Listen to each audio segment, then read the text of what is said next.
எனக்கு வந்து இந்த பைக் ரைடு வந்து சுத்தமாக இன்ட்ரெஸ்ட் ஒரு வாட்டி வந்து பார்த்ததுக்கப்புறம் எனக்கு வந்துட்டு ரொம்ப இன்ட்ரெஸ்ட் இருந்துச்சு. பைக் எடுத்ததுக்கப்புறம் ஒரு வருஷம் ஓட்டிட்டு வண்டி ஃபெயிலியர் ஆச்சு.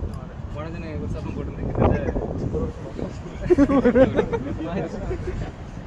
ஒரு வருஷம் ஆச்சு. திரும்ப ரெடி பண்ணி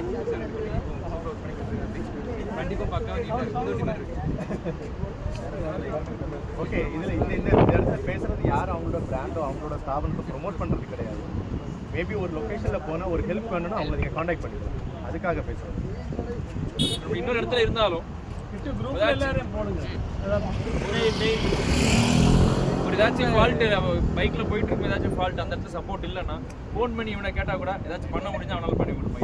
இதை பண்ணுங்க அப்படி இல்லையா பக்கத்தில் ஏதாச்சும் இப்போ நீங்கள் ஒரு கரூரில் இருக்கிறீங்கன்னா அவங்க பக்கத்தில் ஏதாச்சும் மெக்கானிக் ஷாப் வச்சு அவனுக்கு ஹெல்ப் பண்ணி கொடுப்போம். அது மாதிரி ஏதாச்சும் டவுட்டுன்னு அவனை கால் பண்ணுங்க. அதேமாதிரி எல்லாமே நல்ல ஒரு டீம், எல்லாரும் நல்லா இருப்பாங்க. அது இல்லாமல் எல்லாமே நல்ல ஃப்ரெண்ட்ஸாக இருப்பாங்க. யாரும் மூஞ்சி சொல்லிக்காமல் நல்லா ஃப்ரெண்ட்லேயே பழகும். ஓகே.